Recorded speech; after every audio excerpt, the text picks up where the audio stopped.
F'konferenza tal-aħbarijiet konġunta fi Tripli, il-Prim Ministru Robert Abela qal li l-immigrazzjoni hija parti minn diskussjoni ferm aktar profonda dwar relazzjonijiet strateġiċi importanti bejn l-Ewropa u pajjiżi fl-Afrika ta' fuq bħal Libja. Il-Prim Ministru Abela qal dan wara li Malta u l-Libja ffirmaw l-estensjoni ta' ftehim illi jikkumbatti l-immigrazzjoni illegali li ġie ffirmat oriġinarjament fl-ewwel żjara tiegħu fil-Libja bħala Prim Ministru 4 snin ilu.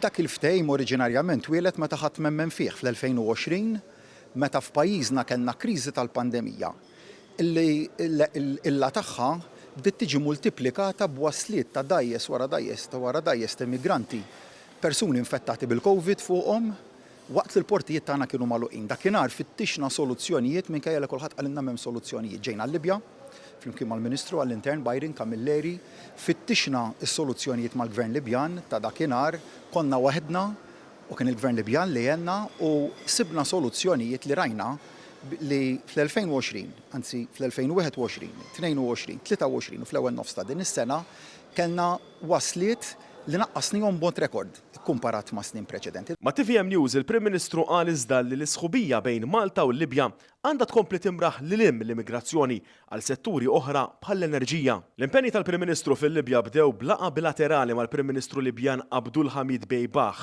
Matul din il-laqgħa Dr. Abela qal li Malta għandha potenzjal ukoll li tkun pont anke kummerċjali bejn l-Ewropa u l-Afrika ta' fuq għal fatt li l-portijiet Maltin huma attrezzati bl-aqwa loġistika possibbli. Il-Prim Ministru Malti u dak Libjan iddiskutew il-potenzjal relazzjonijiet kummerċjali bejn iż-żewġ pajjiżi ikomplu jikbru anke fi sfond ta' ftehim favur konnettività bl-ajru bejn dawn l-istess żewġ pajjiżi. Fil-fatt Malta kienet l-ewwel stat membru tal-Unjoni Ewropea li reġa' beda t-titjiriet bejn iż-żewġ pajjiżi. Dr. Abela qal relazzjonijiet mal-Libja huma effukati fuq il-ħolqien ta' opportunitajiet anke fuq oqsma oħra bħal marittimu u qal li dak li żewġ pajjiżi rnexxilhom jikkoperaw dwaru fil-qasam tas-sigurtà jistgħu jkomplu jirreplikawh f'setturi oħra. Il-Prim Ministru Robert Abela nota wkoll li Malta qed tara fl-importanza tal-kooperazzjoni strateġika mal-Gvern Libjan dwar l-immigrazzjoni anke permezz ta' taħriġ u assistenza anke fil-protezzjoni ċivili mogħtija mill-awtoritajiet Maltin lil dawk Libjani qudiem sfidi li anke l-Libja għandha bħala pajjiż transitorju għall-immigranti. Dr. Abela qal li l-ftehim bejn iż-żewġ pajjiżi diġà fisser salvataġġ ta' ħajjiet ta' eluf ta' persuni fosthom nisa u tfal u tnaqqis qawwi ta' wasliet ta' immigranti irregolari. Qal li dan Malta qed tisħaq fuqu anke bl-argumenti favur Kummissarju Ewropew għall-Mediterran.